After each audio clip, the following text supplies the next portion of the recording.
nós estávamos falando antes do nosso intervalo, já estávamos...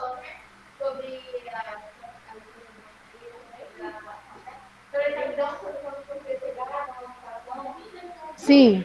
E aí, a nossa ocupação do território foi ocorrendo realmente nessa área aqui, ó, no nosso litoral, até por ser de mais fácil acesso e também o predomínio dos ciclos econômicos que foram acontecendo. Então, nós tivemos o ciclo da cana-de-açúcar, o ciclo da pecuária também ocorrendo nessas áreas, mas ao interior, nós vamos ter aqui, na época, as drogas do sertão, as especiarias. As drogas do sertão nada mais são do que as especiarias, que naquela época tinha alto valor agregado.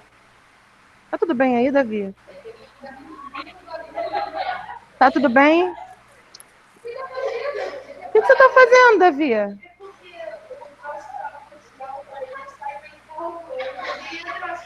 Tá rolando preto aí? Ai, Jesus.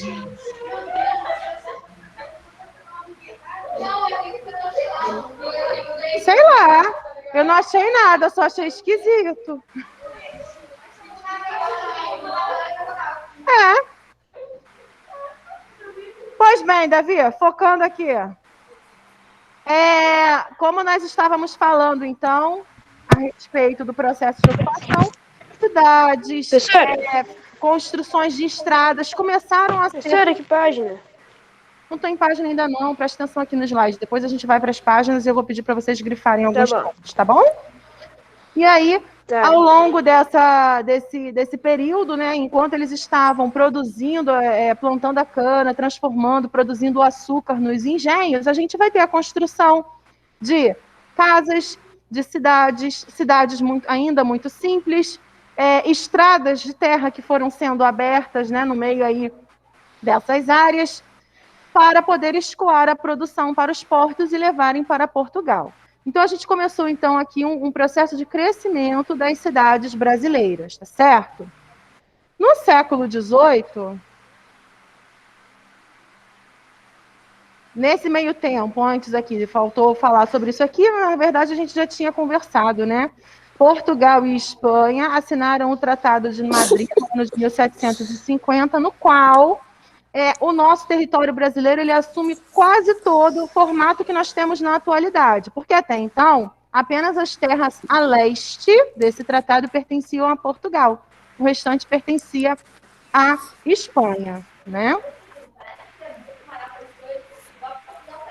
Pois é, mas ele acabou conseguindo, então, o território todo.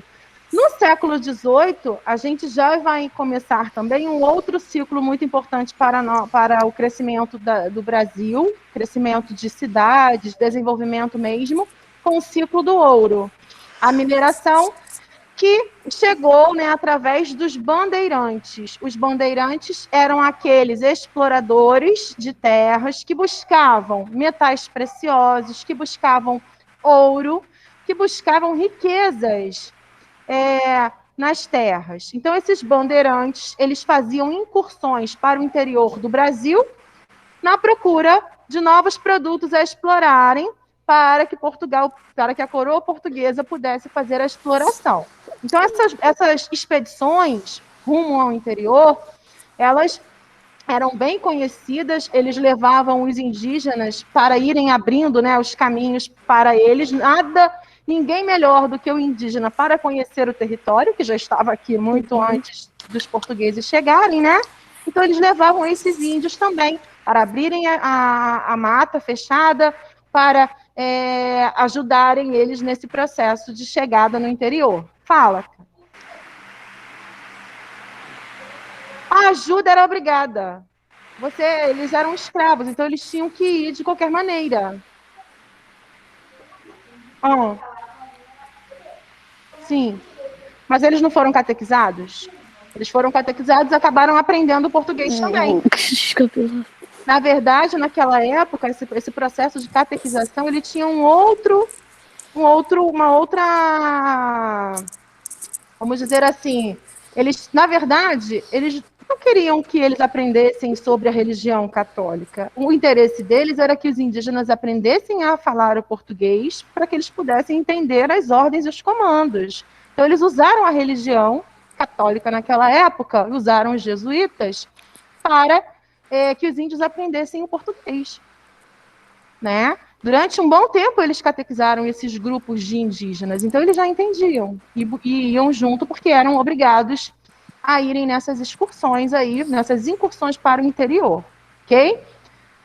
E aí, quando eles vão chegando mais ao interior do nosso território, a gente vai ter, então, um desenvolvimento maior. Criação de novas cidades, de vilas, estradas, ferrovias começaram a ser construídas no nosso território, né?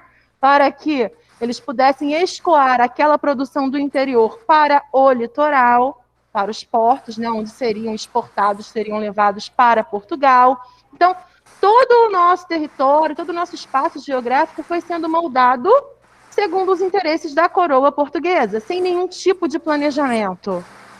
Diferentemente das cidades europeias. As cidades europeias, na maior parte, em quase sua totalidade, né, dos países europeus, a gente percebe uma organização muito grande.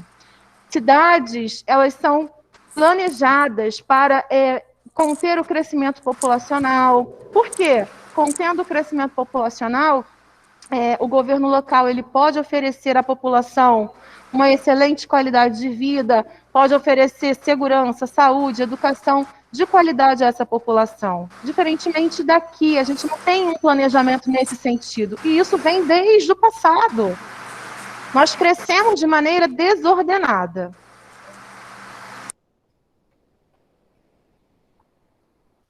Esse mapa aqui, ele mostra um pouquinho para a gente como era a ocupação do território brasileiro no século XIX. Século XIX, o Brasil ele já vai ser independente da coroa portuguesa. Tanto é que o ciclo do café é o primeiro produto, né, o primeiro ciclo do Brasil independente. Esse café ele vai se desenvolver na região sudeste. Não é à toa que a região sudeste é a região mais desenvolvida, mais industrializada. Por quê? Por conta dos lucros com o café. O Brasil era e ainda é o maior exportador mundial de café. E naquela época, os cafeicultores brasileiros ganharam muito dinheiro com o lucro desse café. Nesse período aqui, nós já vamos ter a leis abolicionistas. Então, os escravos não vão desempenhar um papel importante aqui. Né? Por quê? Porque esses escravos africanos serão substituídos pela mão de obra europeia. Nesse período aqui, final do século XVIII, durante todo o século XIX, nós vamos Professora, ter... Oi. tem algum escravo que ainda está vivo? Não, Quê? sou eu, João Pedro. Sou eu, João Pedro. Quê? Sou eu, João Pedro. Tem algum escravo João. que ainda está vivo? Quem está vivo? Escravos, tem algum escravo assim? Não, difícil, né? Mas talvez possa ter, né? Tem descendentes de escravos, tem. Fala, Não, Davi. mas escravo mesmo que estavam lá na época. Não, porque já tem muitos anos. Já tem muitos anos. Entendi. Ô, tia, Fala. você conhece algum descendente de algum escravo? Oi? Você conhece descendente de algum escravo? Se eu conheço? Sim. Não, eu não conheço. Eu, Ah, Fabiola, pessoalmente não conheço, mas existem lá nos quilombos. Mas a gente pode ter, né? Ainda existem aqui, sim, com certeza. Se for procurar nossa árvore genealógica do passado. E tipo, a gente mesmo pode ser o descendente de escravo. Então, se você tem na família, certamente você é um descendente, né, de escravo. Pode até ter que buscar os pais para conhecerem os avós, os bisavós, né, os tataravós, e por aí vai. Com certeza podemos descobrir, sim. Né? Então, olha só, nesse período aqui a gente vai ter entrada... Fala, Davi.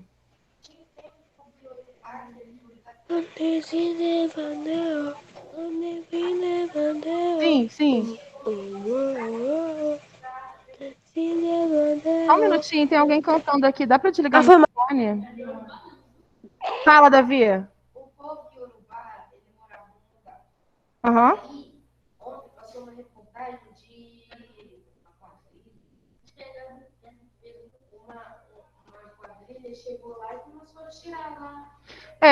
O que acontece, né? Esses povos, eles sofrem muito através da ação de fazendeiros, de extratores ilegais de madeira, eles correm risco de vida, né?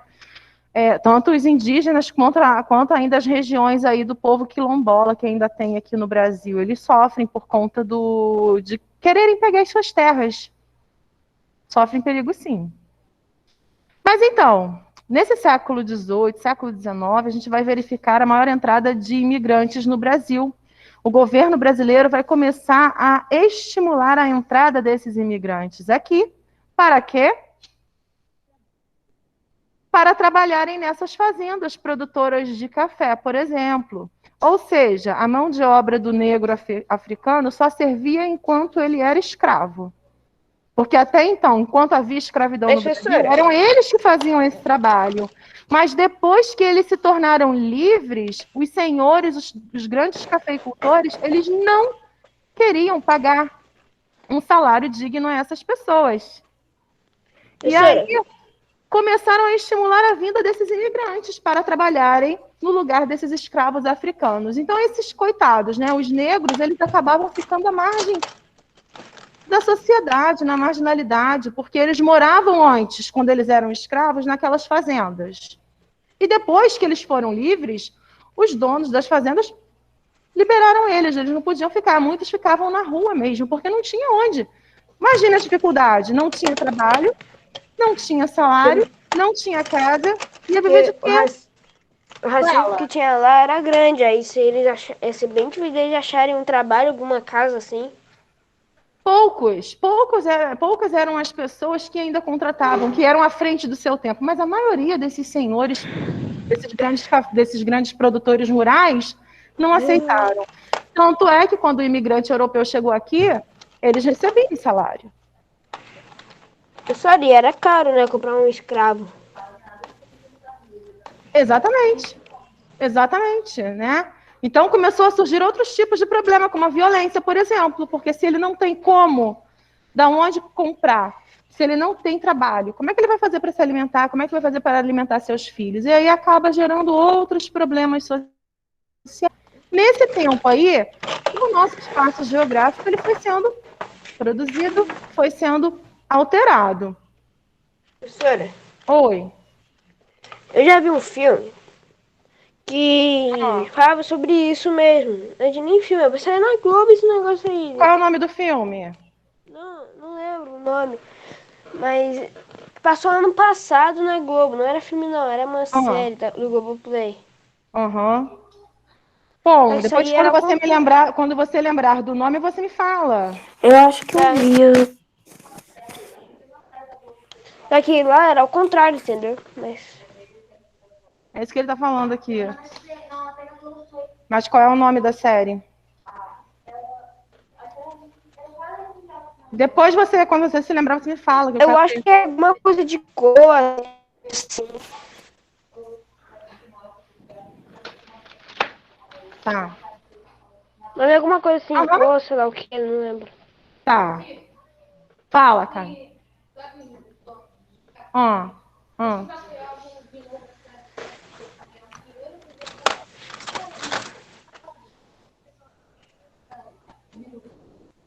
Claro que eles eram a favor. O lucro deles era cada vez maior. Utilizavam uma mão de obra escrava, imagina. E depois agora ter que pagar salário. Claro que eles eram a favor. Mas olhem bem esse mapa que nós temos aqui na nossa tela. Aqui a gente tem um mapa sobre o espaço geográfico brasileiro atual. Bom, olha só. Em verde a gente tem as áreas com predomínio da floresta amazônica, com as atividades extrativistas, lógico, vivendo da floresta. Nesse tom meio alaranjado aqui, áreas com a atividade agropecuária e industrializada. Vocês vão perceber que o Sudeste é a região mais industrializada do Brasil, o Sul também, tá? Em amarelo, a gente tem uma área com um predomínio de agropecuária tradicional, no Centro-Oeste também intensiva. A gente tem aqui, olha só, as rodovias, que são intensamente utilizadas aqui no nosso Brasil, tá? Percebam só, gente, os principais eixos de circulação de pessoas, mercadorias e informações através das rodovias. Essas rodovias, elas predominam em qual região? Sudeste, Sul, Nordeste, Centro-Oeste ou Norte? Sempre nesse eixo aqui, olha só. No eixo, olha só, Sudeste e Sul. A gente ainda tem algumas coisas aqui nas outras regiões. Olha só, mas isso ainda falta se desenvolver e muito. Então, as primeiras rodovias que foram sendo construídas já eram onde nós tínhamos as cidades mais desenvolvidas. Regiões Sudeste, região Sul também, né? Ao contrário das outras regiões.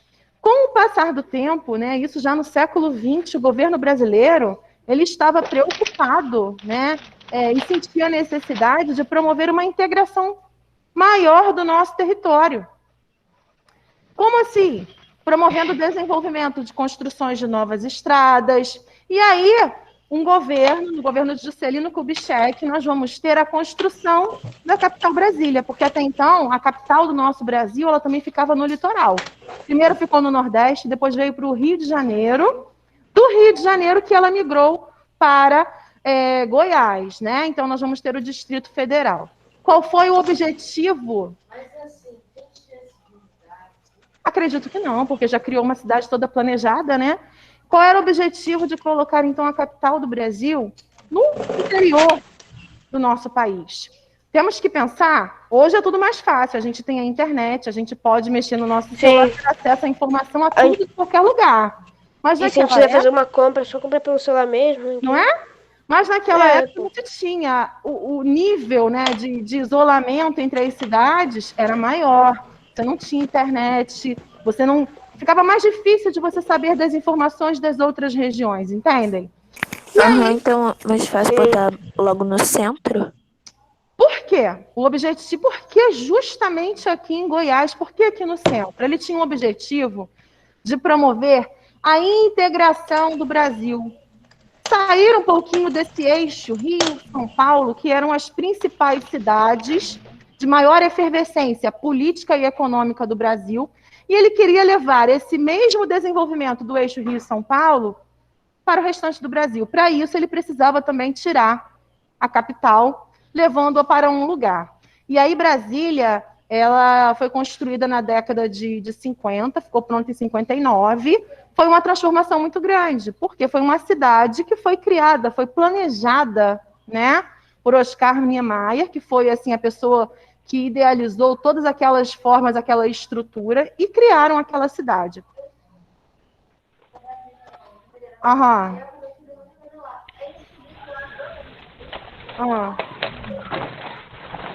Ajudou? Trabalhou também? Ah, legal. Nossa.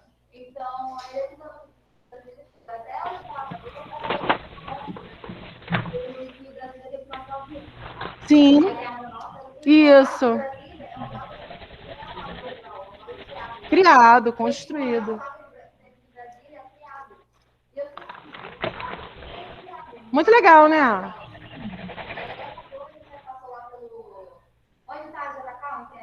Aham.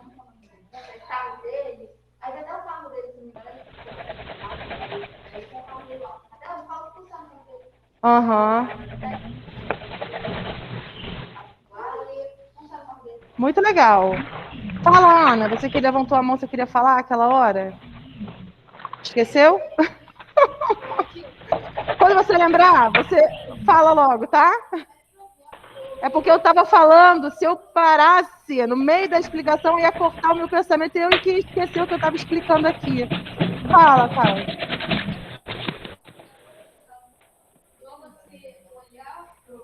João, igual, por favor. Ai, Jesus. Olha só. Então, quando Juscelino Kubitschek, que foi o presidente, né, idealizador aí da nossa capital, ele pensou, né, colocar e promover a integração do nosso território. Por quê? A capital do país para o interior era necessário desenvolver, construir mais rodovias E assim ele foi interligando o restante das outras regiões com o centro, que era aquela região. Mas dizem também que havia um outro interesse.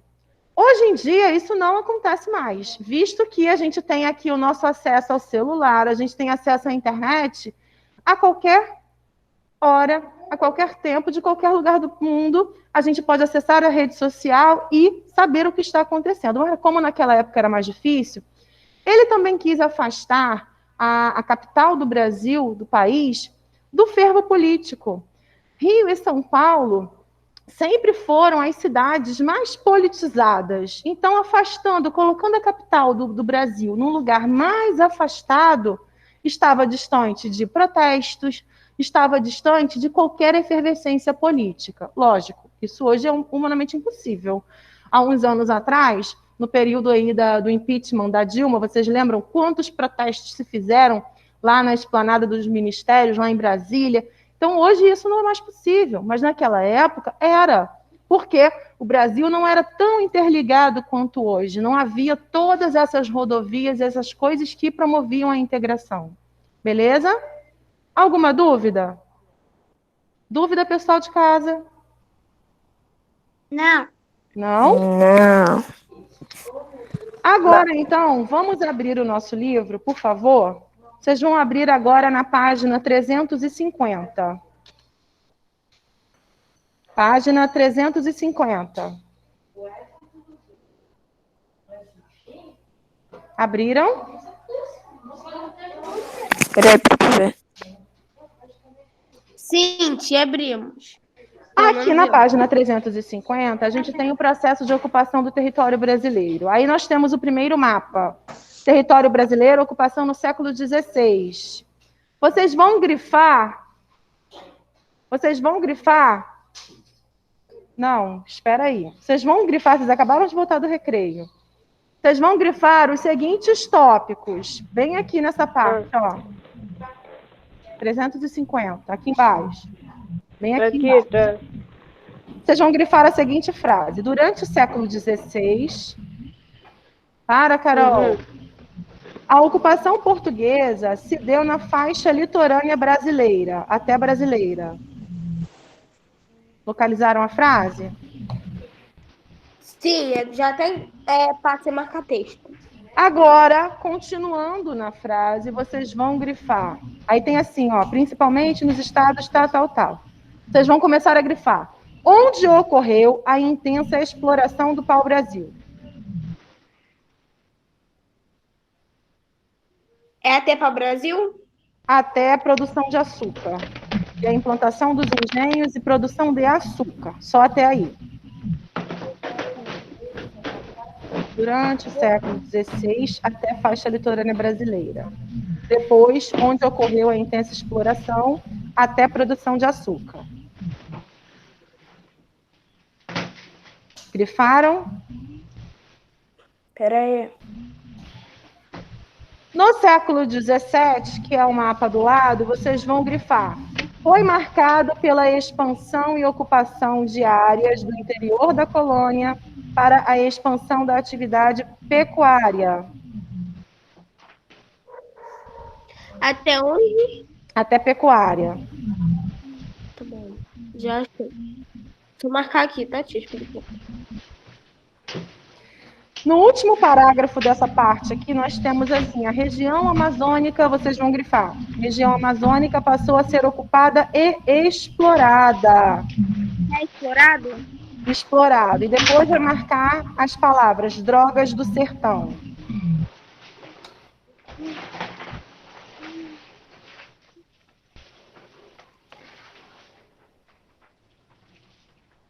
Na página seguinte, na 351, vocês vão grifar. Professora, peraí. Oi. No século XVI é pra grifar o que mesmo? No século 16. 16, durante o século XVI, até a faixa litorânea brasileira. Professora, Estou repetindo. Depois, você vai grifar onde ocorreu a intensa exploração até a produção de açúcar. No século XVII, vocês irão grifar. Foi marcado pela expansão e ocupação de áreas até a atividade pecuária. Depois, a última frase. A região amazônica passou a ser ocupada e explorada. Depois, drogas do sertão, somente. Obrigada. Agora, lá no século XVIII. Vocês vão grifar aí, Sim, mas ó, se quiser pode grifar o negócio todo? Não precisa não. A atividade mineradora teve início no século XVIII, com a descoberta de jazidas de ouro e diamantes no interior do território. Só até território. Bateu o sinal? Tia, eu 10h19. poderia repetir? Oi. Eu recebi uma ligação, pode repetir? A atividade mineradora até interior do território. Depois do século XIX, o Brasil se tornou independente de Portugal.